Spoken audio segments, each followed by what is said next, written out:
여러분 안녕하십니까? 가장 빠른 종합뉴스 뉴스킬 시작합니다. 네, 바이든인지 날리면인지 100번 가까이 들어봤다는 여당 의원이 나올 정도였던 이 비속어 발언 논란. 대통령의 출근길 해명 이후 공방은 더 거셉니다. 논란 초기와는 달리 여권이 정원 유착이라고 날을 세우자 민주당은 오히려 언론 겁박이라며 맞서고 있습니다. 취재 기자에게 현장 분위기 들어보고 전국 분석으로 이어가겠습니다. 인명피해가 적지 않은 대전 아울렛 화재. 현장에선 5초 만에 연기가 가득 찼다는 증언이 나올 정도였는데요. 잠시 후 전문가와 이번 화재 원인 파악해보겠습니다. 네, 그럼 심상치 않은 금융시장부터 확인해 보겠습니다. 원달러 환율이 하루 만에 20원 넘게 오르면서 1,430원마저 넘어섰습니다. 코스피는 3%, 코스닥은 5% 이상 떨어지며 폭락 수준을 보였습니다. 취재기자 연결해 자세한 소식 알아보겠습니다. 박병한 기자. 네, 경제부입니다. 네, 오늘 금융시장 동향 자세히 전해주시죠. 네, 서울 외환시장에서 원달러 환율은 오늘 오전 개장하자마자 1,420원을 돌파한 뒤 결국 1,431.3원에 마감했습니다. 하루 만에 무려 22원이 오른 겁니다. 환율이 1,430원을 넘어선 것은 금융위기 당시인 지난 2009년 3월 이후 13년 6개월 만입니다. 원달러 환율은 최근 3거래일 연속 1,400원 위에서 거래되고 있습니다. 가장 큰 이유는 지난주 미국이 세 차례 연속으로 기준금리를 0.75%포인트 인상한 여파입니다. 이에 따른 미국의 고강도 긴축 정책과 우크라이나 사태의 장기화, 유럽의 에너지 수급 위기가 겹치면서 달러 선호 심리가 더욱 강해졌습니다. 고환율 문제가 당분간 쉽게 해결되기 어렵다는 전망이 나오는 이유입니다. 아무래도 지난 금요일 뉴욕 시장 하락 여파로 주식시장도 급락을 한 거죠? 네, 지난주 뉴욕의 다우지수가 1.62% 하락해 3만 선이 무너진 데 작업받아 오늘 코스피가 3% 이상, 코스닥은 5% 이상 급락했습니다. 코스피는 3.02% 하락해 2220.94에 마감했습니다. 삼성전자는 1% 이상 하락해 53,900원에 마감했습니다. 코스닥은 5.07% 급락해 692.37에 거래를 마쳤습니다. 미국 연준이 세 차례 연속 0.75%포인트 금리 인상을 단행한 뒤 우리 금융시장은 그 충격의 여파를 극복하지 못한 채 나흘째 하락세를 이어가고 있습니다. 지금까지 경제부에서 전해드렸습니다. 네, 그리고 이른바 루나 사태와 미국발 긴축 정책 등의 영향으로 올해 상반기 국내 가상자산 시장은 크게 쪼그라든 것으로 나타났습니다. 금융위원회 자료를 보면 상반기 가상자산 시가총액은 23조 원으로 지난해 하반기 55조 2천억 원보다 58%나 줄었습니다.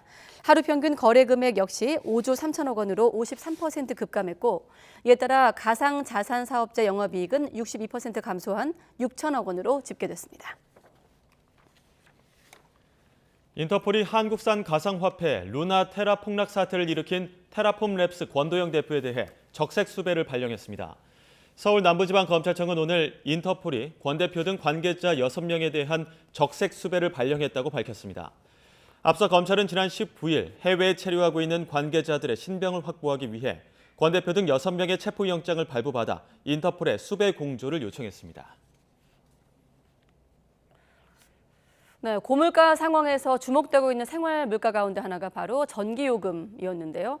다음 달부터 적용되는 전기요금 인상안이 이번 주 결정될 예정인데 인상 폭을 놓고 정부 내에서 의견이 맞서고 있습니다. 산업부는 한전의 적자 부담을 덜기 위해 큰 폭의 인상이 불가피하다는 입장인 반면 기획재정부는 물가에 끼치는 영향을 고려해 소폭 인상을 고수하고 있습니다. 보도에 박홍구 기자입니다. 전기요금은 기준연료비와 연료비 조종요금 등으로 구성되어 있는데 다음 달부터 기준연료비 4.9원 인상이 예정돼 있습니다. 연료비 조종요금은 인상 한도 5원을 이미 소진해서 올릴 수 없는 상황입니다. 하지만 산업부는 제도를 개편해 연료비 조종요금 한도를 10원으로 올리고 이를 4분기부터 반영하자는 입장입니다. 에너지 공기업의 긴급 유동성 확보와 단계적 요금 정상화를 통해 안정적인 에너지 공급 기반을 마련하겠습니다. 반면 기획재정부는 전기요금이 물가를 자극할 우려가 크기 때문에 현행 제도를 유지하는 선에서 조금만 올리자며 맞서고 있습니다. 유가 그리고 재무 건전성 이 부분에 관해서만 중점을 두고 결정할 수 없는 것이 바로 전기 가스 요금이다. 종합적으로 판단을 하겠다. 하지만 전기요금을 인상하지 않을 경우 전기를 공급하는 한전의 재정 상황은 앞으로 더욱 심각해질 것으로 보입니다. 발전연료인 LNG 가격이 겨울철을 앞두고 수요 증가에 따라 계속 급등하고 있어 한전의 전기 구매 비용이 지금보다 더 크게 늘 것으로 예상되기 때문입니다. 한전이 발전사에서 전력을 사올 때 적용되는 도매 가격, S&P는 역대 최고치를 찍고 있습니다. 지난 4월 1kW당 201.58원이 최고였는데 이번 달 들어 231원을 넘었습니다. 한전이 상반기 적자액 14조 3천억 원보다 더 큰 적자의 늪에 빠질 수도 있다는 얘기입니다. 한전은 망을 보완하는데 계속 투자를 해야 되고 전기를 사오는데 돈을 계속 써야 되는데 이제 적자가 너무 심각해지면 그 부분에 대한 지출을 줄이게 되면 올겨울에 정전이 오거나 도시가스 요금도 예정된 인상폭보다 더 크게 올리는 방안이 논의되고 있습니다. 상반기에만 누적된 미수금이 5조 원을 넘는 등 가스공사도 재정이 나빠져 소폭 인상만으론 손실을 감당할 수 없게 된 것입니다. 가파른 물가 상승세 속에 맞게 된 에너지 위기가 에너지 공기업의 부실로 이어지는 상황. 정부는 에너지를 많이 쓰는 대기업에 차등 요금제를 적용하고 에너지 소비 구조를 바꾸기 위한 중장기 계획을 준비하고 있는 것으로 알려졌습니다. YTN 박홍구입니다. 네, 윤석열 대통령이 순방기간 불거진 비속어 논란과 관련해 사실과 다른 보도로 한미 동맹이 훼손됐다면서 진상을 밝혀야 한다고 말했습니다. 윤 대통령은 또 지난 정부에서 한일 관계가 너무 퇴조했다면서 관계 정상화를 강력하게 추진하겠다고 밝혔습니다. 취재기자 연결합니다. 조은지 기자. 네, 용산 대통령실입니다. 네, 논란 이후 대통령의 첫 입장이 나온 건데 왜곡 보도 취지로 반박을 했더라고요. 네, 윤석열 대통령은 사실과 다른 보도라고 규정했습니다. 문제의 발언이 나온 게 우리 시각으로 22일 지난주 목요일 아침이었는데요. 이후 순방 막판에 모든 이슈를 집어삼켰습니다. 귀국길 통상적으로 하던 기내 간담회도 생략했던 윤 대통령은 오늘 출근길에 사실과 다른 보도로 동맹이 훼손됐다면서 국민을 위험에 빠뜨리는 일이라고 말했습니다. 정치권 일부에서 예상했던 유감 표명 없이 해당 발언이 사실과 다르다는 왜곡 프레임으로 정면 돌파를 선언한 겁니다. 들어보시죠. 사실과 다른 보도로서 이 동맹을 훼손한다는 것은 국민을 굉장히 위험에 빠뜨리는 일이다. 그 부분을 먼저 얘기하고 싶고요. 그와 관련한 나머지 얘기들은 먼저 이 부분에 대한 진상이라든가 이런 것들이 더 확실하게 밝혀져야 된다고 저는 생각합니다. 네, 특히 반박을 넘어서 진상규명을 언급한 부분이 눈길을 끕니다. 대통령실은 오후 정례 브리핑에서 대통령실이 직접 나서서 진상조사를 할 수 있는 상황이나 여건은 녹록지 않다면서 사안의 본질이 무엇인지 여당 등에서 추가로 조사하지 않을까 한다 이렇게 언급했습니다. 또 뉴욕 현지에서 소리 전문가에게 의뢰해 바이든인지 날리면인지 객관적 사실관계를 파악했다고 설명했습니다. 당시 김은혜 홍보수석의 첫 번째 해명까지 13시간이나 걸렸다는 지적에 관계자는 모두가 사실이 무엇인지 기다렸다면 그런 시간은 필요하지 않았을 거라며 특정한 단어, 즉 바이든으로 먼저 보도되고 그것이 아님을 확인하는데 아까운 순방 시간 13시간이 넘게 허비됐다고 주장했습니다. 실제 대통령실 고위 관계자들은 YTN에 윤 대통령의 발언이 정확히 무엇인지 현장 잡음도 있어서 불분명했는데 MBC가 단정적으로 바이든이 쪽팔려서 어떡하나라는 자막을 달았다며 MBC 책임론을 제기했습니다. 네, 발언 후폭풍 때문에 상대적으로 가려지긴 했지만 한일 정상회담도 논란이 있었는데요. 윤 대통령 이 부분도 언급했죠. 네, 미국 조 바이든 대통령과의 만남은 서서 하는 48초 환담의 모양새여서 기대에 미치지 못했다는 지적이 나왔습니다. 윤 대통령은 다자 외교 현장에서 미국 대통령을 장시간 잡아서 뭘 한다는 게 어려워 보이니 회담을 무리하게 추진하지 말라고 본인이 참모에게 지시했다는 취지로 설명했습니다.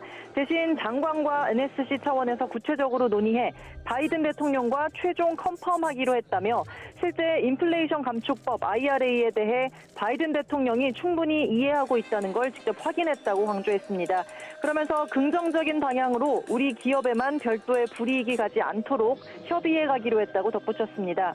일본 기시다 총리와 30분 약식 회담도 형식과 내용 면에서 일부 뒷말을 낳았는데요. 윤 대통령은 지난 정부에서 퇴조된 한일 관계를 정상화해야 한다고 강조했습니다. 한술에 배부를 수 있는 그런 관계는 아닙니다. 지금 지난 정부에서 한일 관계가 너무 좀 관계가 많이 퇴조를 했고, 앞으로 어떠한 어려움이 있더라도 한일 관계의 정상화는 좀 더 강력하게 추진해 나갈 생각입니다. 네, 윤 대통령은 오늘 점심 한덕수 국무총리와 주례 회동에서 뉴욕 유엔 총회 기조연설에서 밝힌 디지털 선도 구상에 대해 언급하면서 개도국과 디지털 기술 공유 등 약속한 내용을 충실히 이행해달라고 당부한 걸로 전해졌습니다. 지금까지 용산 대통령실에서 YTN 조은지입니다. 네, 대우조선 해양 새 주인이 정해졌나 봅니다. 대우조선 해양 새 주인의 한화그룹이라는 속보가 들어왔습니다. 현대중공업과의 합병이 불발됐고 한화그룹의 매각 논의가 좀 급물살을 타고 있다까지 전망이 나왔었는데 오늘 이 산업 경쟁력 강화 관계장관 회의가 열렸고 대우조선 처리 방안이 논의됐는데 속보가 들어왔습니다. 20여 년 만에 한화그룹을 새 주인으로 맞이하게 될 전망입니다. 산업은행은 대우조선 해양의 근본적인 정상화를 위해서 한화그룹과 조건부 투자 합의서를 체결했다고 밝혔습니다. 네, 이번 합의서 체결에 따라 한화그룹은 인수가 최종 확정되면 2조 원 규모의 유상증자를 진행해 지분 49.3%와 경영권을 확보할 예정입니다. 산업은행은 경영권을 내려놓고 지분 28.2%를 가진 주주로 남게 됩니다. 다만 더 유리한 조건을 제시할 투자자를 위해 미리 인수 예정자를 정해둔 상태에서 경쟁 입찰을 벌이는 스토킹 호스 절차에 따라 매각 작업을 진행한다는 방침입니다. 네, 다시 비속어 논란으로 돌아와서 국민의힘은 이번 비속어 발언을 최초 보도한 MBC에 대해서 여러 조치를 예고하면서 민주당과 언론의 내통 의혹까지 제기하고 있습니다. 네, 더불어민주당은 박진 외교부 장관 해임을 거론한 가운데 대통령이 결단하지 않으면 내일 의원총회를 거쳐 해임 건의안을 발의하겠다고 압박했습니다. 국회 연결해 자세한 내용 들어보겠습니다. 김승환 기자. 네, 국회입니다. 네, 국민의힘이 MBC를 대상으로 강력 조치를 언급했다고요? 네, 국민의힘 주호영 원내대표는 MBC가 최초로 비속어 프레임을 씌우면서 철저한 확인 과정을 생략한 채 자의적이고 자극적인 자막을 입혀 보도했다고 주장했습니다. 수사 의뢰를 할 거냐는 취재진 질문엔 더 검토해보겠다면서도 당이 할 수 있는 조치를 다할 거라고 했는데요. 그러면서 민주당과 언론의 사적 내통 의혹을 제기했습니다. 엠바고가 걸려 있었던 상태에서 보도도 되기 전에 민주당 지도부가 먼저 알았다는 것은 어느 언론인지는 모르겠지만 그 언론이 이 보도 윤리를 어기고 사적으로 내통했다. 권성동 전 원내대표도 SNS에 이번 사태를 대국민 보이스피싱, MBC가 미끼를 만들고 민주당이 낚시했다고 표현했고, 김행 비대위원도 특정 기자가 밀정 노릇을 했다고 의심할 수밖에 없다고 주장하는 등 여권 전체가 공세에 나선 모양새입니다. 네, 더불어민주당은 오늘 윤석열 대통령의 약식 회견 내용에 대해서 반발하고 있다고요. 네, 더불어민주당은 윤 대통령이 진실은 은폐하고 언론을 겁박하는 적반하장식 발언을 이어가고 있다고 평가절하했습니다. 또 이번 순방의 총책임자인 박진 외교부 장관을 해임하고 외교 참사 책임자들을 전면 교체하라고 촉구하면서 결단을 내리지 않으면 내일 의원총회에서 당론을 모아 외교부 장관 해임 건의안을 발의하겠다고 밝혔습니다. 박홍근 원내대표는 여당에서 MBC와 민주당의 유착 의혹을 제기한 것과 관련해서도 강한 어조로 비판하면서 이렇게 말했습니다. 박홍근 원내대표가 마치 MBC하고 유착되었다라고 그냥 의혹 정도로 얘기하지 마시고 자신 있게 주장하세요. 제가 법적으로 책임을 고스란히 국민의 이름을 대신해서 물어드리겠습니다. 또 이수진 원내대변인도 국회 브리핑을 통해 국민의힘이 전당적으로 언론 겁박을 하고 있다면서 이를 중단하고 대통령이 부적절한 욕설부터 사과하라고 촉구했습니다. 네, 여야 기싸움이 점점 더 격해지고 있는 것 같은데 순방 논란은 물론이고 입법 과제라든지 이 국감 증인 채택 놓고도 입장이 꽤 달라 보입니다. 네, 당정은 양국관리법 개정안에 대해선 사실상 반대하는 데 의견을 모았지만 민주당은 이번 정기국회에서 처리하겠다고 벼르고 있습니다. 앞서 민주당이 농해수위 법안심사소위에서 양국관리법 개정안을 단독 처리한 걸 두고 여당이 반발했죠. 당장 오후 전체 회의 안건조차 정해지지 않았고 회의 예정 시간이었던 오후 3시에 개의하지 못하고 지연되고 있습니다. 다음 달부터 본격화하는 국정감사 증인 신청을 두고도 여야가 기싸움을 벌이고 있습니다. 민주당은 김건희 국감을 치르겠다는 태세로 김 여사의 모친, 건진 법사 등 관련 의혹을 따져볼 증인 신청을 준비하고 있지만 국민의힘은 야당의 망신주기, 발목 잡기식 증인 채택에 반대하면서 지난 정부 시절 의혹 관련 인물을 명단에 올리겠다는 입장이라 대립은 더욱 심화할 것으로 보입니다. 지금까지 국회에서 YTN 김승환입니다. 네, 이번에 화재 현장으로 가보겠습니다. 오늘 아침에 대전 유성구에 있는 현대 프리미엄 아울렛 지하 주차장에서 큰 불이 났습니다.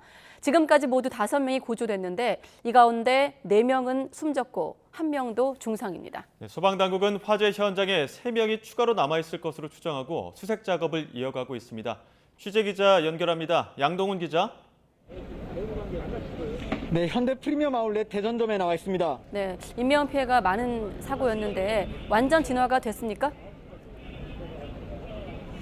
네, 현재 이곳에 맹렬하게 뿜어져 나오던 연기는 모두 멈췄습니다. 하지만 시커멓게 그을려있는 벽면과 무너져 내린 철제 구조물 등은 불이 얼마나 컸는지를 실감하게 합니다. 이곳 현대 프리미엄 아울렛에 불이 난 건 오늘 아침 7시 40분쯤입니다. 현장을 탈출한 관계자는 지하 주차장 내 하역장에 쌓여있는 박스 등에서 타닥타닥하는 소리와 함께 순식간에 연기가 치솟았다고 말했습니다. 소방당국은 남성 5명을 구조해 병원으로 옮겼지만 4명은 숨졌고 나머지 1명도 중상입니다. 이른 아침이라 아울렛 문을 열지 않아서 손님은 없었고 바로 옆에 있는 호텔 투숙객과 직원 110여 명은 무사히 대피했습니다. 소방당국은 근처 소방서 소방력까지 동원하는 대응 2단계를 발령해 7시간 만인 오후 3시 불을 완전히 껐습니다. 옷가지 등이 담긴 박스가 너무 많아 하나하나 뒤집어가며 진화 여부를 확인하느라 시간이 오래 걸렸다고 전했습니다. 소방당국은 현장 관계자 등을 통해 3명이 연락 두절 상태인 거로 파악하고 있는데요. 소방동원령 1호를 발령해 충남, 충북, 세종, 전북과 중앙119 구조본부의 구조대까지 동원해 수색을 벌이고 있습니다. 장비를 동원해 지하 연기를 빼냈고 시야가 확보될 수준이 되면서 본격적인 수색을 벌이고 있습니다. 지금까지 현대 프리미엄 아울렛 대전점에서 YTN 양동훈입니다. 네, 화재 현장에서 탈출한 직원은 5초 만에 연기가 꽉 찼다고 할 정도로 상황이 긴박했던 것으로 보이는데요. 이용재 경민대 소방안전관리과 교수님 연결돼 있습니다. 교수님 나와 계십니까? 예, 안녕하세요. 예, 안녕하십니까. 네. 자, 주차장과 하역장에 있는 지하 1층에서 화재가 났습니다. 아까 현장에서 취재해온 화면을 보면 연기가 상당히 많이 뿜어져 나오고 있거든요. 무엇 때문에 좀 연기가 많았을 것으로 추정될까요?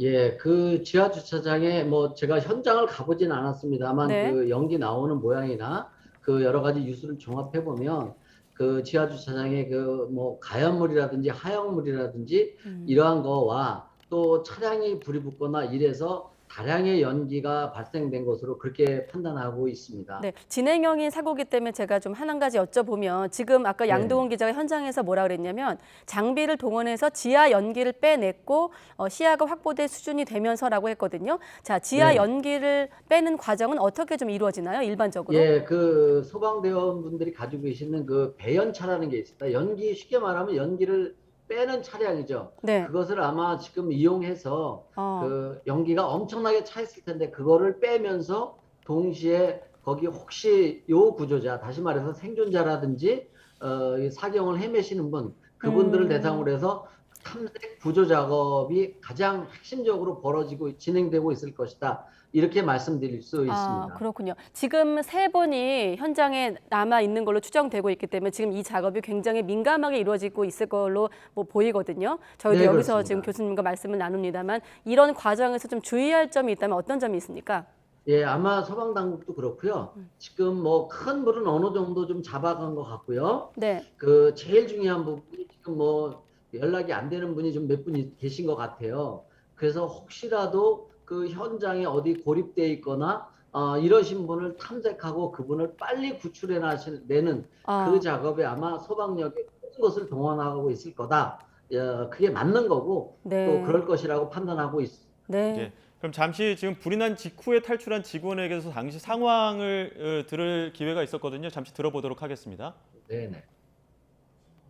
연기가 이렇게 올 때 탱탱탱탱 이런 소리가 났어요. 그러니까 쇠파이프 같은 걸로 쇠파이프를 때리는 소리 비슷하게 들렸거든요. 그 이상을 감지하신 거는 없었어요. 그냥 연기가 몰려오는 거. 그리고 탱탱 소리가 나기 때문에 나는 처음에 아까 말한 이제 청소하는가? 그렇게만 느꼈지. 근데 연기 확산되는 게 너무 빠르다 보니까 좀 검은 연기가 저렇게 하는. 근데 이제 점점 옆에 벽면에 하얀색으로 번쩍번쩍하면서 그때 이제 소방 화재입니다 하면서 이렇게 나오면서 냄새 맡아보니까 근데 그 5초도 안 걸려서 이쪽 끄트머리까지 검은 연기가 다 찼어요. 예, 쇠파이프 치는 것처럼 탱탱 소리가 났다고 하는데 이거는 어떤 상황이었을까요? 아마 그것도 추정하건데요. 네. 뭐 정확하게는 제가 알 수는 없습니다만 그 규모로 봤을 때 지하 주차장에 스프링클러가 있었을 것이고요. 예. 또 그것이 만약에 작동했다라고 하면 보통 이제 처음에 작동하거나 이럴 때 그 스프링클러가 작동할 때도 초기에 그런 소리가 날 수 있습니다. 물이 벼랑간에 이제 강하게 공급되면서 배관을 때려서 날 수도 있고요. 네. 또 제가 모르는 또 제3의 어떤 것이 있을 수도 있습니다만 지금 상황으로다가 그것이 스프링클러나 이런 것이 작동하면서 난 그런 소음이 아니겠느냐라고 좀 추정을 해볼 수 있겠습니다. 네, 예. 주차장, 하역장 그리고 아까 증언을 통해서 우리가 지금 교수님과 함께 추정을 해보고 있는 상황인데 화재 경보는 작동한 것으로 보이는데 불길이 좀 초기에 잡히지 않는 이유가 있다면 어떻게 또 예상할 수 있을까요? 아마 여러 가지가 있겠습니다만 네.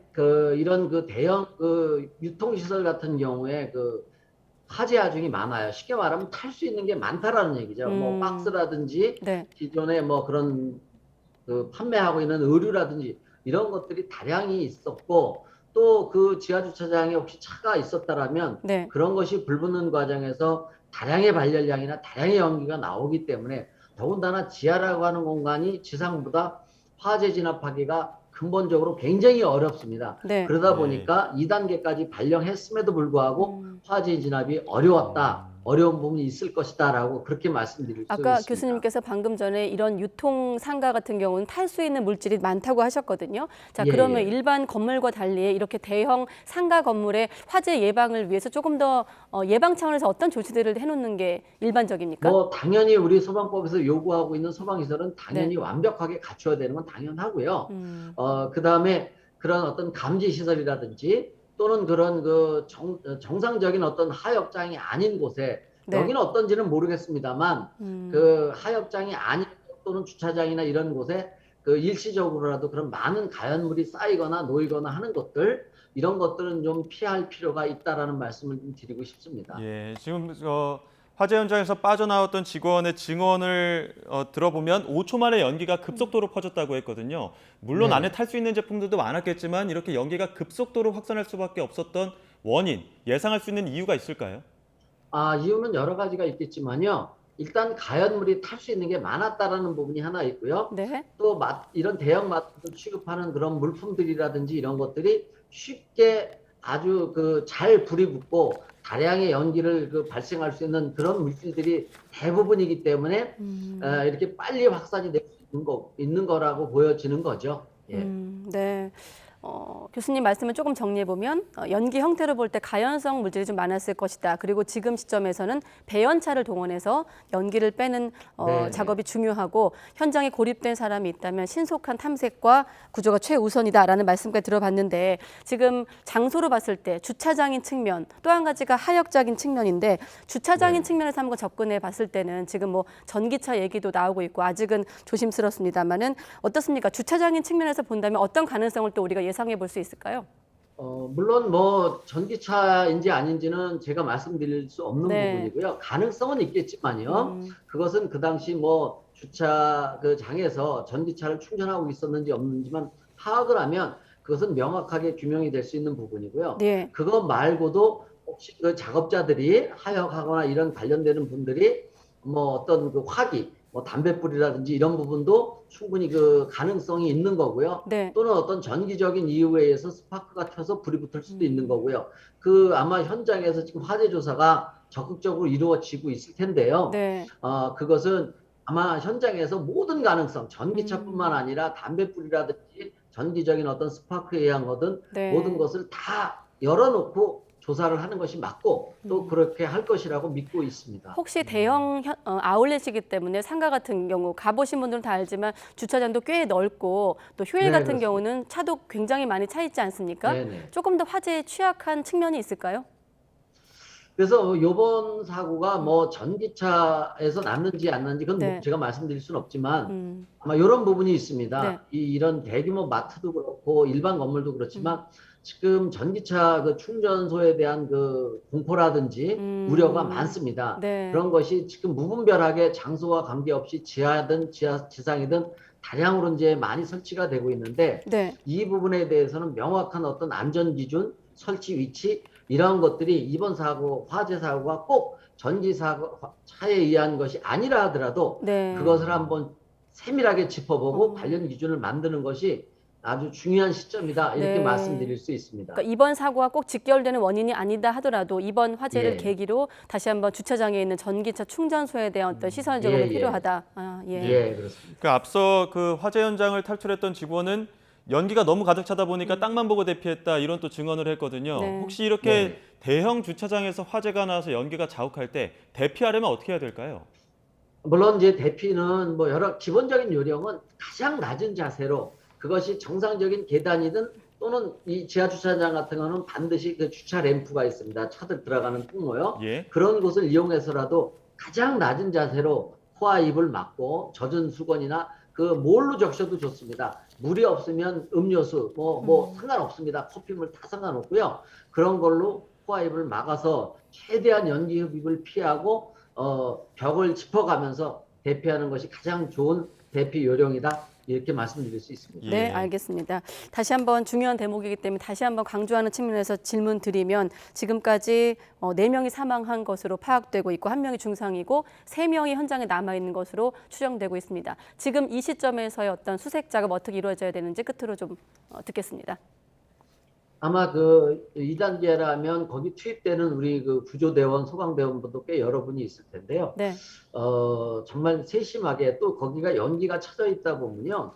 암만 소방대원이라 하더라도 시야가 확보가 잘 안 되고 뭐 연기 속에서 그 볼 수 있는 그런 랜턴도 있지만 그런 것이 당연히 어느 정도 한계가 있습니다. 그래서 빨리 그 구조자 있는지 없는지를 좀 탐색을 해야 될 거고요. 또 하나 곁들여서는 네. 혹여라도 이 지하 공간이기 때문에 구조하는 소방대원의 목숨도 굉장히 중요하기 때문에 예. 그런 것을 좀 지켜가면서 구조 작업이 이루어지기를 간절히 희망하고 있습니다. 네, 알겠습니다. 여기까지 듣겠습니다. 경민대학교 소방안전관리과 이용재 교수님이었습니다. 교수님 오늘 고맙습니다. 네, 감사합니다.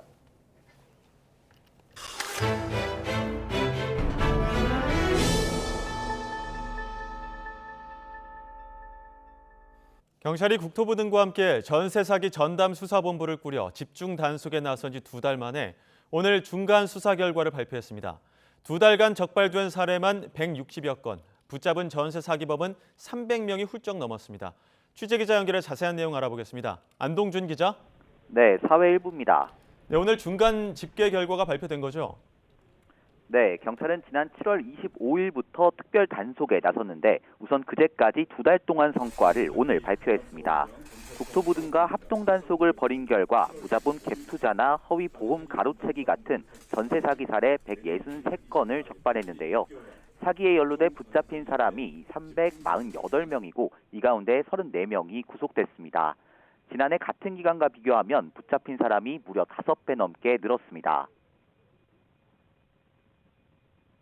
유형별로는 전세대출금을 편취한 허위 보증보험 유형이 185명으로 가장 많았고 깡통 전세 등 보증금을 미완화한 30명, 공인중개사법 위반 사범도 86명이 검거되었습니다. 실제 적발된 사례들을 보면 부산에서 금융기관 간부가 주도한 50억 원대 전세대출 사기가 대표적입니다. 집을 나온 사회초년생들, 이른바 가출팸이나 직접 장애인 등의 명의를 빌려서 전세대출금 50억 원을 가로챈 일당 48명이 붙잡힌 사건이었는데요.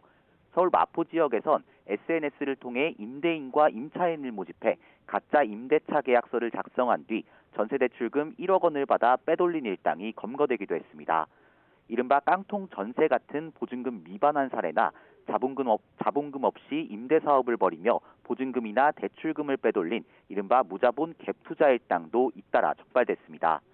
인천 남동구 지역에선 무자본으로 주택 52채를 사들이고 전세 계약 뒤 보증금을 돌려주지 않거나 전세를 월세 계약으로 위조해 담보대출금을 빼돌리는 방식 등으로 113억 원을 가로챈 일당이 검거됐습니다. 이렇게 2달 동안 경찰이 적발한 전세 사기 피해 액수만 200억 원에 달하는데요. 현재 경찰이 수사 중인 사건이 500여 건인데다 내년 1월까지 집중 단속이 이어지는 만큼 적발 건수와 피해 액수가 크게 늘 것으로 보입니다. 지금까지 사회 일부에서 전해드렸습니다.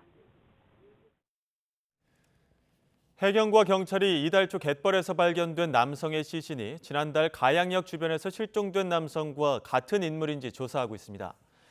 인천해양경찰서는 지난 10일 인천 강화군 광성보 근처 갯벌에서 발견된 하반신 시신의 DNA 분석을 국립과학수사연구원에 의뢰했습니다. 당시 시신은 부패가 상당히 진행된 상태였는데 최근 가양역 인근에서 실종된 A씨의 가족들이 방송에 출연해 시신이 A씨인 것 같다고 주장했습니다. 이에 수사를 맡은 서울강서경찰서는 모든 가능성을 열어두고 있으며 DNA 분석 결과가 나오려면 2주 정도가 더 걸릴 것으로 보인다고 설명했습니다. 지난 1월 중대재해처벌법이 시행된 이후 이틀에 한 번꼴로 중대산업재해가 발생한 것으로 YTN 취재 결과 확인됐습니다. 8달 만에 모두 140여 건이 적발됐는데 2건을 제외하고는 모두 사망자가 나왔고 재판에 넘겨진 건 단 한 건뿐인 것으로 나타났습니다. 박기환 기자의 단독 보도입니다. 지난 7월 20일 대구에 있는 정수장에서 70살 작업자는 유독가스가 있는지도 모른 채 청소를 하다 질식해 숨졌습니다. 다음 날 대전 제지공장에서는 오폐수 정화탱크에서 작업하던 50대가 무너진 활성탄 더미에 깔려 목숨을 잃었습니다. 안전조치를 하지 않은 원청의 책임을 묻는 중대재해처벌법이 지난 1월 말부터 시행됐지만 사고는 멈추지 않았습니다. 지난 9일까지 발생한 중대재해 사고는 모두 141건, 이틀에 한 번꼴로 발생한 건데 2건을 제외하고는 모든 사고에서 희생자가 나와 사망사고 비율만 99%에 달했습니다. 같은 회사의 사업장에서 사고가 수차례 반복되기도 했습니다. DLENC와 대우건설, 계룡건설산업 등에선 사상사고가 3번이나 거듭됐고 사고가 2번 난 사업체도 13곳에 이르는 것으로 조사됐습니다. 하지만 책임에 대한 수사와 재판은 사고 발생 속도를 따라가지 못하고 있습니다. 141건 가운데 고용노동부가 수사를 마치고 검찰에 송치한 건 21건, 이 가운데 단 한 건만 재판에 넘겨졌습니다. 여기에 정부의 중대재해처벌법 완화 기조가 기업들의 안전불감증을 키웠다는 지적도 나옵니다. 이런 상황에서 시행령 개정을 한다라고 하는 정부의 방침은 비난받아 마땅합니다. 사고에 대해서 정확한 조사, 그에 따른 중대재해처벌법상의 조치가 강력히 필요한 때입니다. 반면 기업들은 여전히 중대재해처벌법이 너무 과도하다며 현장에서의 어려움을 호소하고 있고 정부와 여당은 이에 따라 자율성을 강화한 시행령과 법 개정을 준비하고 있습니다. 5년 내에 안전선진국 진입을 목표로 중대재해 감축 패러다임을 자율 예방 중심으로 전환하는 로드맵을 10월 중에 수립하겠습니다.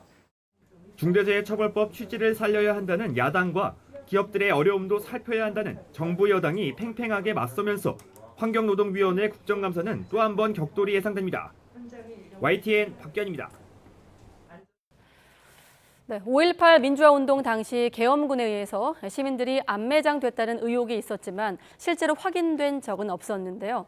옛 광주교도소에서 발견된 유골 가운데 한 구가 5.18 행방불명자의 DNA와 일치하는 것으로 확인됐습니다. 42년 만에 처음으로 확인된 만큼 남은 유골에 대한 분석 작업에도 관심이 집중되고 있습니다. 오선열 기자가 보도합니다. 5.18 민주화운동 당시 계엄군이 주둔하며 광주 봉쇄작전을 펼쳤던 광주교도소. 지난 2019년 12월 옛 광주교도소 무용고자 묘지에서 유골 262구가 발견됐습니다. 조사를 벌인 지 2년 9개월 만에 유골 한 구가 5.18 민주화운동 당시 행방불명자 DNA와 일치했습니다. 옛 광주교도소 부지는 5.18 민주화운동 당시 계엄군이 시민군을 안매장한 장소로 지목됐지만 실제로 5.18 행방불명자가 확인된 건 이번이 처음입니다. 5.18 진상규명조사위원회가 보관하고 있던 행방불명자 가족의 DNA와 발견 유골을 비교한 결과 99% 이상 일치한 겁니다. 이와 함께 또 다른 유골 2구도 DNA가 일부 일치하면서 교차 분석이 진행되고 있습니다. 상기가 나왔다는 건 굉장히 고무적인 거다 보니까 더 추가로 과학적인 기법 동원하고 그다음에 당일 행적이라든가 감매장과 안매장 여부까지도. 조사위원회는 DNA가 일치한 것으로 확인된 행방불명자의 행적 등 사망 경위 조사에 나섰습니다. 5.18 단체도 군부 정권의 안매장 실체가 드디어 드러났다며 진상을 낱낱이 밝혀야 한다고 목소리를 높였습니다. 과제를 놓치지 않고 끝까지 노력을 다해서 희생자의 어떤 고통도 함께 풀고 5.18 진상규명도 명확히 밝히는 그런 노력을 끝까지 더 철저하게 나갈 계획입니다. 발견된 유골 가운데 유전자 대조가 가능한 유골은 160여 구. 이와 함께 추가 발굴 조사도 진행될 예정이어서 5.18 희생자가 추가로 확인될지 주목됩니다. YTN 오선열입니다. 네, 태안 앞바다 기름 유출 사건 이후 정부가 760억 원이라는 큰 예산을 들여서 어떠한 기상 조건에도 출항할 수 있는 초대형 방제선 엔담호를 건조했습니다. 그런데 취재 결과 해양수산부는 엔담호의 중요 장비가 작동하지 않아 제대로 방제 작업을 할 수 없다는 사실을 숨긴 채 취항식까지 열었던 것으로 드러났습니다. 강민경 기자의 단독 보도입니다. 지난 2007년 12월 겨울 충남 태안 앞바다를 원유 기름띠가 시커멓게 뒤덮었습니다. 당시 허베이 스피리트호에서 원유 10,000톤 정도나 유출이 된 겁니다. 그런데 풍랑주의보가 계속 발효돼 초기 방제 작업이 늦어졌고 그만큼 피해는 커졌습니다. 기름 유출 사고로 피해가 난 충남 태안 지역에서 일주일째 방제 작업이 진행되고 있는 가운데 오늘 오후 서해 먼 바다에 풍랑주의보가 내려져 기름 확산이 우려되고 있습니다. 이에 정부는 나쁜 기상 상황에도 출항할 수 있는 대형 방제선이 필요하다는 결론을 내렸습니다. 이렇게 탄생한 게 바로 2019년 11월 선박 건조에 돌입한 뒤 31개월 만에 닻을 올린 5,000톤급 대형 방제선 엔다모입니다.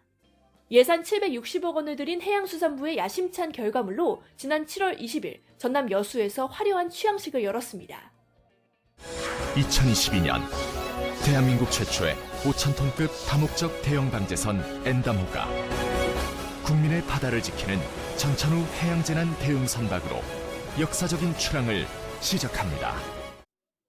그런데 취재 결과 엔다모는 치명적인 문제가 있는 걸로 확인됐습니다.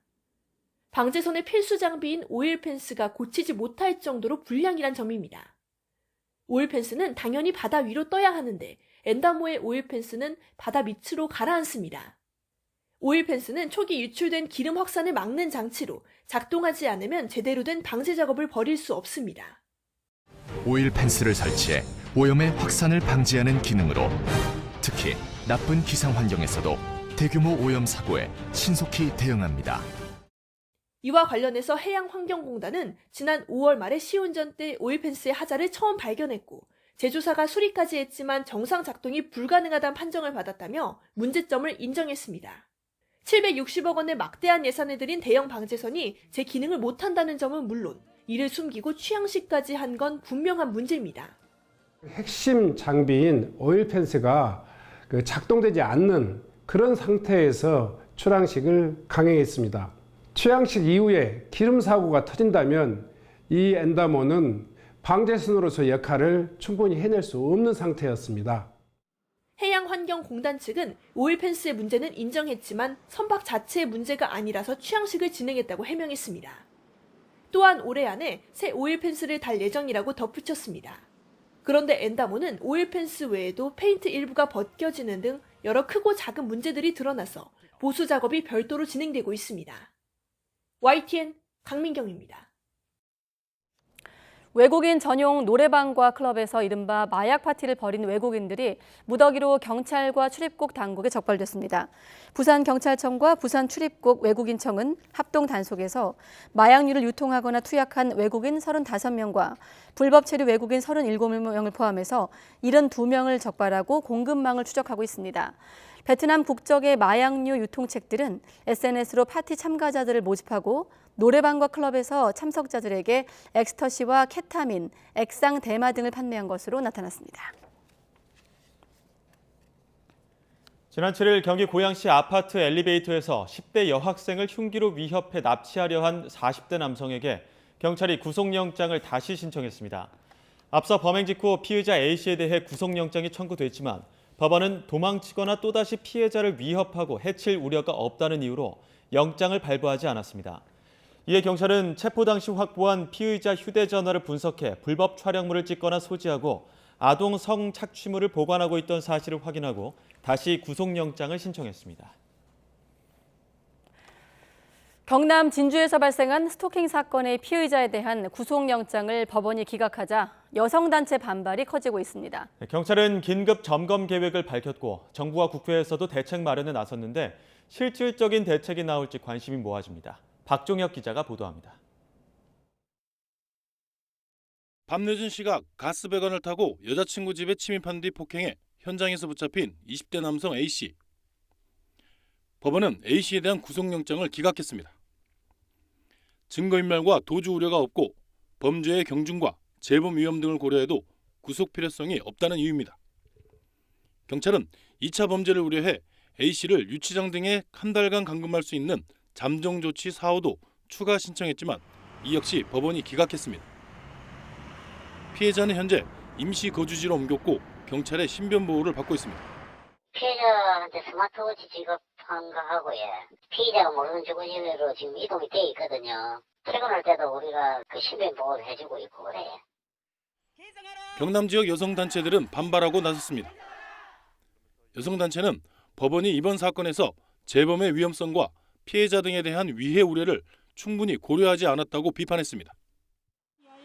스토킹 범죄 처벌법이 시행된 이후 경찰이 구속영장을 신청한 370여 건 가운데 법원이 기각한 경우가 32.6%에 달하는 상황. 여성단체는 스토킹 범죄 구속 사유에 보복 우려를 적극 적용하라고 법원에 촉구했습니다. 스토킹 범죄는 기본적으로 재범 우려가 굉장히 높은 범죄입니다. 급격한 많은 피해자들은 자신도 그 피해에 노출되지 않을까 우려가 굉장히 높은 실정입니다.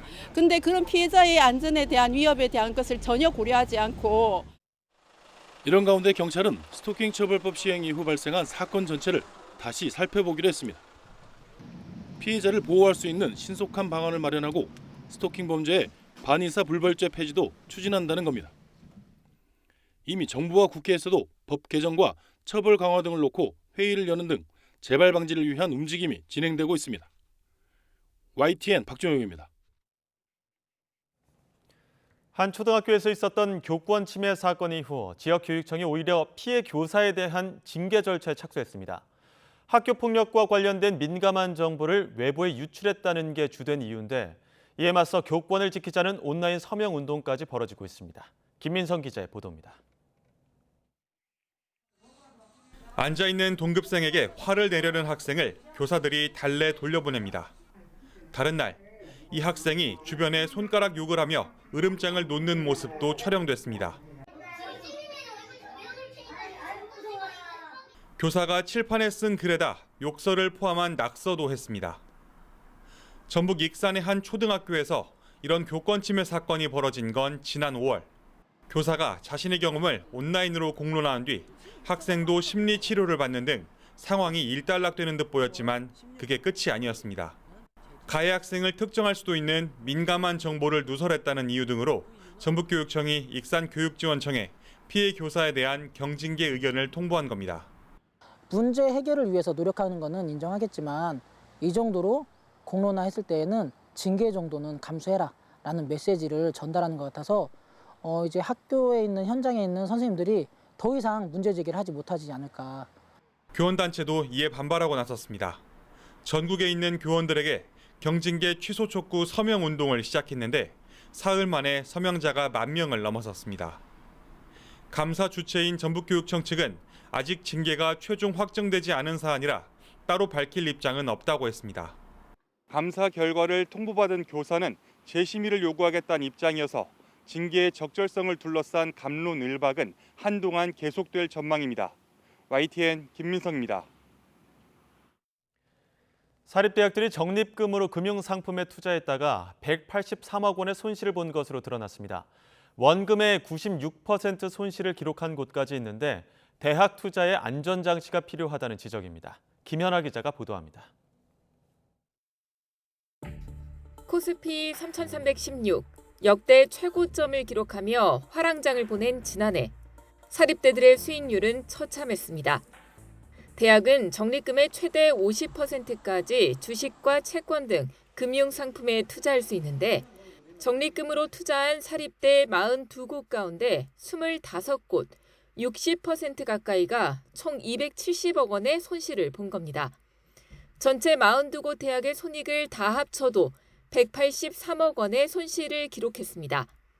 더 큰 문제는 투자 수익률이 대학마다 천차만별이라는 겁니다.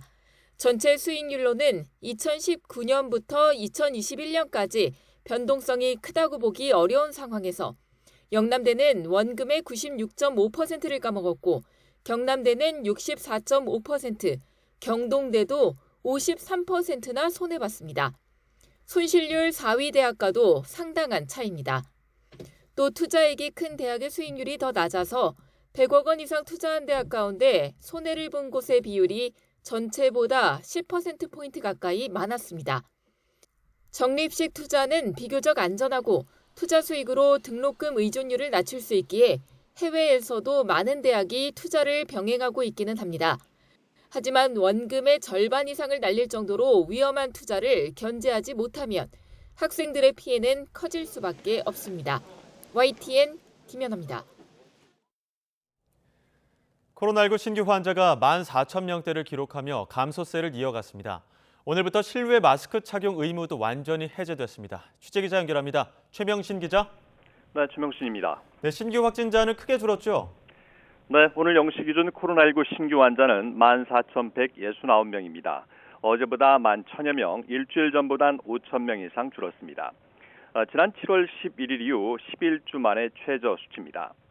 위중증 환자는 427명으로 전날보다 11명 늘었고 사망자는 하루 사이 33명 늘어 누적 28,246명이 됐습니다. 정부가 코로나19 출구 전략에 속도를 내고 있는 가운데 오늘부터는 실외 마스크 착용 의무가 완전히 사라졌습니다. 그동안 50인 이상이 참석하는 야외 집회나 공연, 스포츠 경기 등에선 반드시 마스크를 착용해야만 했는데 오늘부터는 의무가 아닌 권고로 바뀌었습니다. 하지만 방역당국은 실외 마스크 의무 해제가 실외에서 마스크 착용이 아예 불필요해졌다는 것을 의미하는 건 아니라고 설명했습니다. 과태료가 부과되는 국가 차원의 규제 조치는 해제되지만 상황에 따라 자율적으로 마스크를 쓰는 실천은 여전히 필요하다고 강조했습니다. 또 감염 위험이 상대적으로 높은 밀집 상황에서는 실외라도 마스크를 적극 착용할 것을 권고했습니다. 당국은 실내 마스크 착용 의무는 코로나19와 계절 독감이 동시에 유행하는 트윈데믹 가능성을 고려해 당분간 유지하기로 했습니다. 정기석 코로나19 특별대응단장은 실내 마스크 착용 의무와 관련해 7차 유행 가능성에 대비해 더 유지할 필요가 있다고 밝혔습니다. 정 단장은 실내 마스크 의무 해제는 7차 유행이 지나가고 어느 정도 안정이 된 뒤 일시에 다 같이 벗는 것이 혼선이 없다고 말했습니다. 그러면서 영아나 유아의 경우 언어 발달 때문에 먼저 벗어야 한다는 의견도 있는데 언어 발달은 중고등학생에게도 중요하고 대학생 때까지도 계속된다며 어느 시점을 잡아 일시에 해제하는 것이 훨씬 혼선이 줄어들 것으로 생각한다고 설명했습니다. 정 단장은 요양병원 대면면회 제기와 관련해선 국가감염병 위기대응 자문위원회가 좀 더 개방해야 한다는 쪽으로 검토하고 있고 입국 후 하루 내 유전자 증폭 검사 의무는 좀 더 안정되면 풀어도 되는 부분이라 조만간 결정 날 수 있다고 덧붙였습니다. 지금까지 사회부에서 YTN 최명신입니다. 네, 앞서 전해드린 실내 마스크 해제 소식 조금 더 자세히 짚어보겠습니다. 오늘부터는 50명 이상이 모이는 야외 집회에 참석하거나 공연, 스포츠 등을 관람하더라도 마스크를 쓰지 않아도 되는데요. 시민들은 아직 불안하다는 반응입니다. 김혜린 기자가 현장을 둘러봤습니다. 실외 마스크 착용 의무가 전면 해제된 첫날. 서울 여의도엔 안전운임제 확대를 요구하는 화물 노동자 1000여 명이 모였습니다. 이제 야외 집회에서도 마스크 착용은 오롯이 개인의 선택이 됐지만 곳곳에는 마스크를 쓴 참가자들이 눈에 띄었습니다. 불안한 것도 있고 이제 습관화가 됐어요. 안 차면은 남들이 보는 시선, 따가운 시선이 부담스러워요. 그래서 저는 앞으로 끝날 때까지 찰 겁니다. 행인들이 오가는 도심 거리도 마스크 착용 의무가 사라지기 전과 크게 다르지 않은 모습입니다. 뜨거운 날씨에 마스크를 벗은 시민들도 있었지만 아직은 마스크 착용이 익숙하다는 반응입니다. 아무래도 계속 마스크 착용을 하고 있었고 또 풀린다고 해서 이제 누군가 시작을 해줘야 이게 다 같이 하게 되는 거니까. 실외 마스크 착용 의무가 전면 해제된 건 1년 5개월 만입니다. 50인 이상이 모이는 야외 행사, 경기 등에선 마스크를 써야 한다는 지침도 완전히 사라졌습니다. 이제 완전한 일상 회복까지는 실내 마스크 착용 의무 해제만 남은 상황. 하지만 실외에서도 마스크 없인 불안하다는 의견이 많은 만큼 실내 마스크 착용을 두고도 반응이 엇갈렸습니다. 코로나라는 바이러스에 대한 경각심이나 어떤 위험성에 대해서 경계하는 게 좀 높은 것 같아요. 그래서 그런 것도 고려했을 때는 실내까지는 좀 무리지 않나 아직은. 아니 한번 대화도 하고 또 음식도 먹어야 되고 커피도 마시려면 이거를 꼈다가 뺐다가 하기로는 좀 그러니까. 필요에 따라서 원하는 사람들은 선택적으로 낄 수 있으니까 법적으로는 더 이상 제재하지 않았으면 좋겠어요. 방역당국은 겨울철 재유행 가능성을 고려해 당분간 실내에선 마스크 착용 의무를 유지한다는 방침입니다. 또 고령층과 백신 미접종자 등 고위험군이나 코로나19 의심 증상이 있는 사람들, 함께 함성을 지르거나 합창을 할 때 등은 실외에서도 마스크 착용을 권고한다며 자율적으로 방역 수칙을 준수해달라고 거듭 당부했습니다. YTN 김혜린입니다. 대우조선해양의 인수 예정자로 한화그룹이 선정이 됐습니다. 네, 매각은 2조 원 규모의 유상증자 방식으로 이뤄질 예정입니다. 취재기자 연결하겠습니다. 윤혜리 기자. 네, 경제부입니다. 네, 결국 대우조선해양이 매각되는군요. 네, 강석훈 산업은행 회장이 오늘 오후 예정에 없던 긴급 기자간담회를 열었습니다. 대우조선해양 매각과 관련된 내용이었는데요. 하나그룹과 2조 원 규모의 유상증자를 포함한 조건부 투자합의서를 체결했다고 밝혔습니다. 이번 체결에 따라 하나그룹은 대우조선 앞으로 2조 원 규모의 유상증자를 해 지분 49.3%와 경영권을 인수하게 됩니다. 유상증자에 참여하는 기업은 하나에어로스페이스 1조 원, 하나시스템 5천억, 하나임팩트 파트너스 4천억, 한화에너지자회사 3곳이 1천억 원입니다. 매각 작업이 끝나면 산업은행은 경영권을 내려놓고 대우조선해양 지분 28.2%를 가진 주주로 남게 됩니다. 아직 하나그룹의 인수가 확정된 건 아닙니다. 더 유리한 조건을 제시할 투자자를 위해 미리 인수 예정자를 정해둔 상태에서 경쟁 입찰을 벌이는 스토킹 호스 절차에 따라 매각 작업이 진행되기 때문입니다. 일단 산업은행은 다음 달 중순까지 경쟁 입찰 의향서를 접수할 예정입니다. 대우조선해양은 모기업인 대우그룹이 해체된 여파로 워크아웃에 들어갔다가 지난 2001년 대우 계열사 가운데 가장 먼저 워크아웃을 졸업했습니다. 지난 2008년엔 하나그룹이 인수 우선 협상 대상자로 선정됐지만 글로벌 금융위기의 여파로 무산됐습니다. 이후 2008년엔 현대중공업과의 합병이 예정돼 있었지만 올해 초 유럽연합이 불허하면서 6개 나라에서 통과해야 하는 기업 결합 심사에 문턱을 넘지 못했습니다.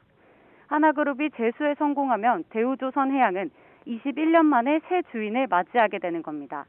하나그룹은 기존 방위산업과 친환경 에너지 사업과의 시너지가 기대된다며 오는 11월 본계약 체결을 목표로 하고 있다고 설명했습니다.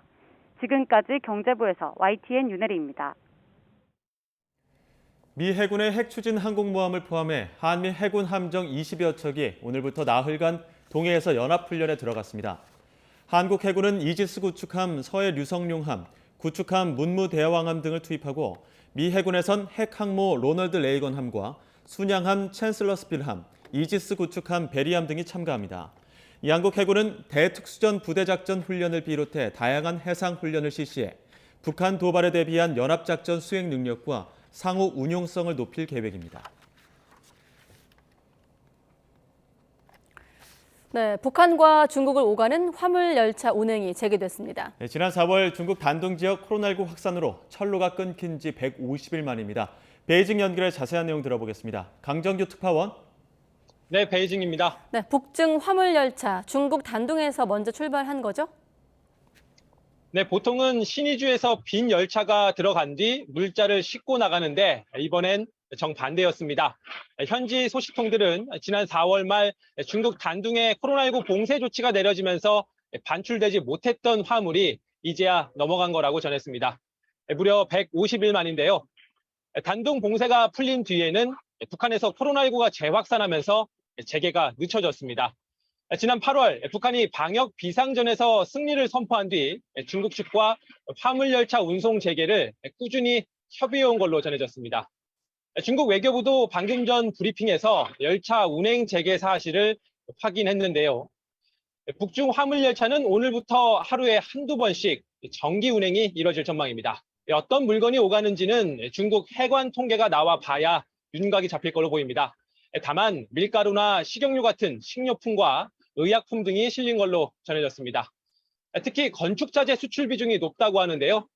평양 주택 1만 호 건설 사업이나 오는 10월 10일 북한 당 창건 기념일 등에 필요한 물자를 중심으로 교역이 이뤄질 전망입니다. 지금까지 베이징에서 전해드렸습니다.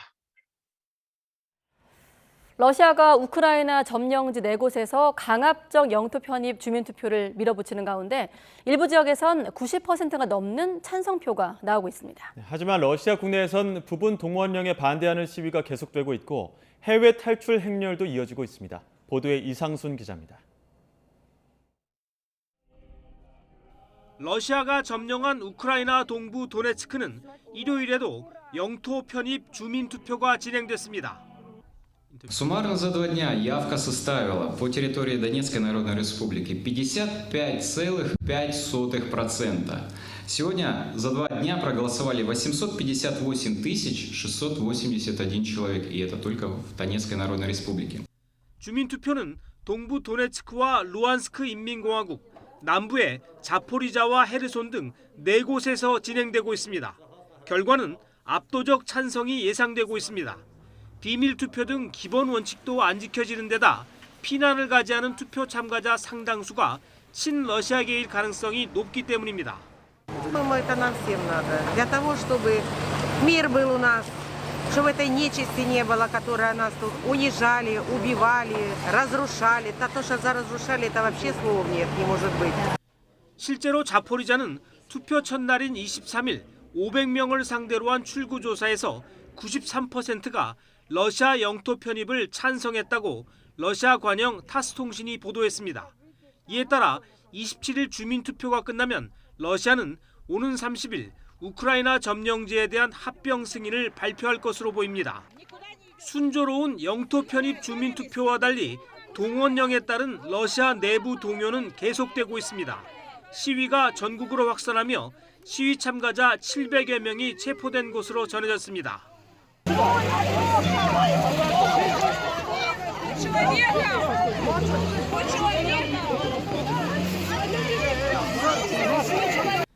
앞서 21일에는 1,300명 이상이 체포됐습니다. 이처럼 반발이 계속되자 러시아는 자국 병력이 항복하거나 전투를 거부하면 최대 10년까지 구금할 수 있도록 하는 법안에 서명했습니다. 하지만 25일에도 러시아에서 핀란드로 향하는 국경 검문소에는 차량 행렬이 500m에 이르는 등 푸틴발 러시아 탈출 행렬이 끊이지 않고 있습니다. YTN 이상순입니다. 네, 그런가 하면 푸틴 러시아 대통령이 핵무기 사용 가능성을 언급한 것을 놓고 백악관이 러시아 측에 강력한 경고를 전달했다고 밝혔습니다. 러시아가 군 동원령을 발동한 것은 믿기 어려울 정도로 어렵다는 신호라고 분석했습니다. 김선희 기자가 보도합니다. 2차 세계대전 이후 처음 군 동원령을 전격 발표한 블라디미르 푸틴 러시아 대통령. 핵무기 사용 가능성도 언급했습니다. Для защиты России и нашего народа мы, безусловно, используем все имеющиеся в нашем распоряжении средства. Это не блеф. 이에 미국 백악관이 핵무기를 사용할 경우 단호히 대처할 것이라며 강력히 경고했습니다. 제이크 설리번 국가안보보좌관은 미국 CBS 방송에 출연해 핵무기는 다른 무엇보다 심각한 문제라며 이같이 밝혔습니다. 만약 핵무기를 사용하면 러시아는 치명적인 결과에 직면할 것이고 미국과 동맹국들은 강력히 대응할 것이라며 이런 뜻을 러시아 비공식 채널을 통해 전달했다고 말했습니다. 러시아 고위급과 접촉한 방식과 시점은 공개할 수 없다고 선을 그으면서도 그들에게 재앙이 될 거란 점을 분명히 했다고 강조했습니다. 이미 조 바이든 미국 대통령도 유엔 연설에서 러시아를 향해 핵 전쟁의 승자가 없다며 강력한 경고를 보낸 바 있습니다. Let me also urge every nation to recommit to strengthening the nuclear non-proliferation regime through diplomacy. No matter what else is happening in the world, the United States is ready to pursue critical arms control measures. 러시아의 군 동원령에 대해서는 러시아와 푸틴이 매우 어려움에 처해 있다는 신호라고 평가했습니다. 러시아군의 붕괴라고 예단하기 이르다고 말하면서도 믿기 어려울 정도로 힘든 상황이라는 것을 보여주고 있다고 분석했습니다. YTN 김선입니다. 네, 이란에서는 히잡을 제대로 쓰지 않았다는 이유로 경찰에 연행됐다가 지난 16일 의문사한 22세 여성 마흐사 아미니 사태 이후 히잡 시위가 거세지고 있습니다.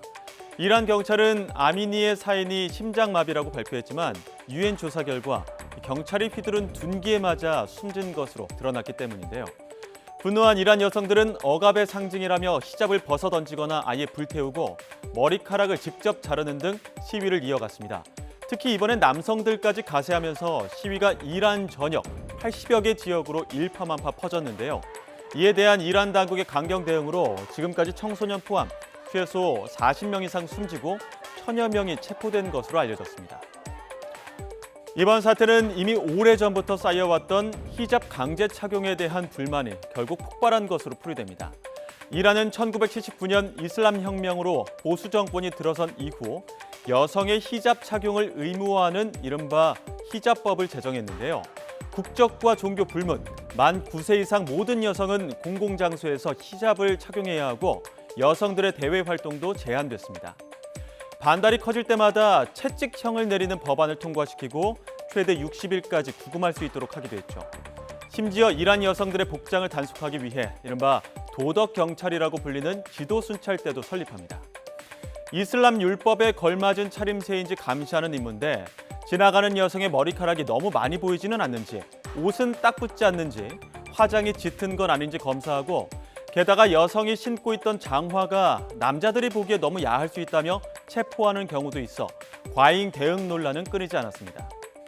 이번에 숨진 아미니도 이 도덕경찰에 의해 구금됐다가 숨진 것으로 알려졌는데요. 아미니의 죽음으로 촉발된 반히잡 시위는 전 세계로 퍼지고 있습니다.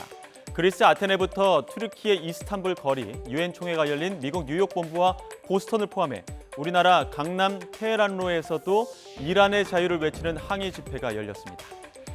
집회와 시위를 엄격히 통제하는 이란에서 이 대대적인 시위가 일주일 넘게 이어지는 것도 상당히 이례적입니다. 특히 이번 시위는 테헤하시터디로 불리는 20대 젊은이들이 주축이 돼 매일 유동적으로 장소를 바꿔가며 결집하는 게 특징인데요. 이 같은 흐름이 이란 여성들의 억압 종식을 앞당길 수 있을지는 미지수지만 국제사회의 연대는 계속될 전망입니다. 네, 화재 현장에서 관련 브리핑이 있을 예정입니다. 현장 연결해서 브리핑 내용 들어보겠습니다. 브리핑에 앞서서 아까 사망자에서 또 3명이 추가되어서 안타까운 마음 가족들에게 삼가 고의를 표하는 바입니다. 자, 간략하게 보고를 드리도록 하겠습니다. 우선 주요 조치사항이다. 화재는 7시 45분경에 발생이 됐고요. 최초 신고자는 지나가는 행인이 신고를 하게 됐습니다. 아울렛에서 연기가 다량 불출되고 있다. 그런 신고로 들어왔고요.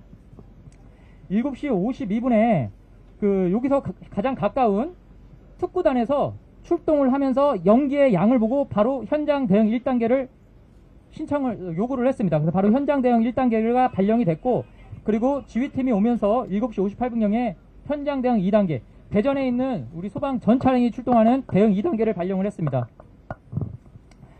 09시 20분에 본부장님과 함께 본부장님 주간 1차 상황판단 회의를 했고요.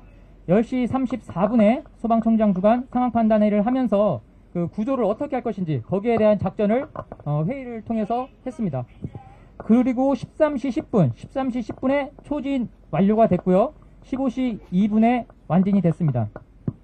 아까 4차 브리핑까지 저희가 5명, 요구조자 5명이었고 3명이 발견되지 않은 상황이었습니다. 그 3명은 그 관계자들에 의해서 연락이 안 되는 사람들이다. 3명이 연락이 안 된다. 그래서 저희도 3명이 어딘가에 있을 거라는 판단하에 인명 검색을 계속했고 최종적으로는 마지막 3분이 화물용 엘리베이터 지하 1층에서 안타깝게도 사망한 채로 발견이 되었습니다. 그리고 처음에 이제 구조가 된 이 방제실 직원분이 일단 화재를 처음에 인지를 하고 직원분과 같이 인지를 하고 최대한 이 건물 안에 있는 분들을 대피시키기 위해서 노력을 많이 한 걸로 지금 파악되고 있습니다. 방송과 그리고 CCTV를 보면서 대피 유도를 계속 유도를 하다가 본인은 대피를 못한 상황에서 구조대가 들어가서 구조를 한 그런 상황이 되겠습니다. 지금 일단 그 관계자들이 말한 그 8분에 대한 분은 일단은 발견이 다 된 상태고요. 혹시라도 관계자분이 얘기를 안 한 분들 중에도 요구조자가 있을 것을 대비해서 오늘 저희 구조대는 계속 남아서 인명 검색을 계속 실시토록 하겠습니다. 예, 이상입니다. 아닙니다. 예, 3분 모두 다.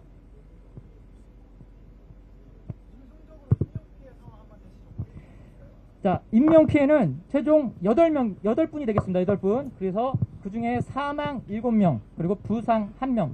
이렇게 되겠습니다.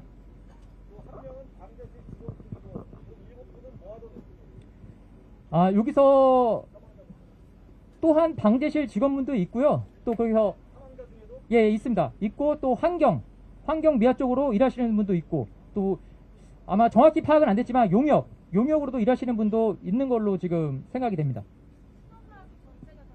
신원 파악은 지금 저희가 조금 한 분이 좀 안 되고 있습니다. 한 분이. 일단은 요구조자로서 구조는 했는데 내일 오전경에 정확한 신분은 나올 것 같습니다. 그 파악 안 된 분 말씀입니까?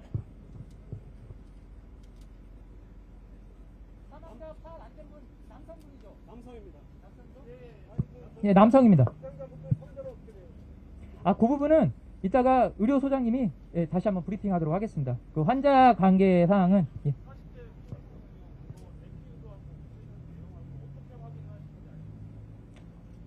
그분이 그 다른 관계자분한테 전화를 하신 것 같더라고요. 하셔서 이제 그런 말씀을 하신 것 같더라고요. 이게 화재가 난 것 같고 그래서 방송도 하고 이렇게 하고 있다. 뭐 이런 식으로 전달이 좀 된 것 같더라고요. 그러면 지금 저희 소방에서의 브리핑을 마치고요. 의료 소장님이 와서 또 브리핑하도록 하겠습니다. 감사합니다. 이게 아직까지 정확한 사고 원인은 저희가 내일 10시에 지금 합동조사가 예정되어 있습니다. 소방, 국가수, 경찰, 가스안전공사, 그 전기안전공사 이렇게 합동 내일 10시에 다시 합동수사를 할 예정입니다.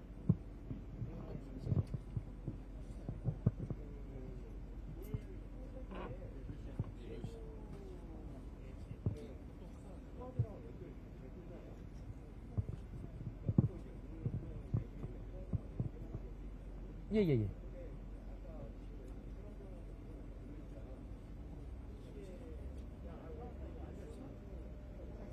그 부분은 제가 자세히 그것도 조사를 해봐야 될지 자세히 모르겠지만 화재가 워낙에 컸습니다. 그 매연이 너무 많이 나왔기 때문에 일단 소방차끼리의 연결 그 중계 급수를 하는 그런 작전으로다가 많이 진행을 했습니다. 소방차가 앞 소방차에 물을 전개해주는 그런 전술을 저희가 많이 써갖고 그거는 좀 조사를 저희도 해봐야 될 것 같습니다. 예, 그렇죠. 네, 오늘 이번 화재 사고의 경위 또 인명피해에 대한 소방당국의 공식 브리핑이었는데 간단히만 좀 요약을 하면 특히나 이제 실종자 3명에 대한 수색 과정 설명이 있었고 인명피해 부분도 공식으로 확인을 해줬죠. 예, 네. 최종 8명의 사상자가 있었고 네. 사망 7명, 부상 1명이 있었다. 이런 피해 소식도 전해지고 있습니다. 네, 또 한 가지 내일 오전에 10시에 소방과 국과수, 경찰 등이 합동 조사를 할 예정인 것까지 들어볼 수 있었습니다. 현장에 YTN 취재기자가 나가 있기 때문에 추가 내용은 다시 YTN 속보 통해서 확인하시기 바랍니다. 연일 쾌청한 가을 날씨가 이어지고 있습니다. 내일도 맑은 하늘이 함께하겠지만 낮 동안 기온이 크게 올라서 늦더위가 기승을 부리겠는데요. 내일 서울의 한낮 기온은 28도로 오늘보다는 3도가량이 높겠고요. 그만큼 일교차도 크게 벌어지겠습니다. 환절기 옷차림에는 각별히 유의하셔야겠습니다. 내일도 내륙 지방은 대체로 맑겠지만 제주도와 남해안은 밤부터 내일 새벽 사이에 또 영남 동해안에는 내일 밤 한때 비가 조금 내리겠습니다. 내일 아침 기온은 오늘과 비슷하거나 조금 낮겠습니다. 내일 서울의 아침 기온은 15도로 출발하겠고요.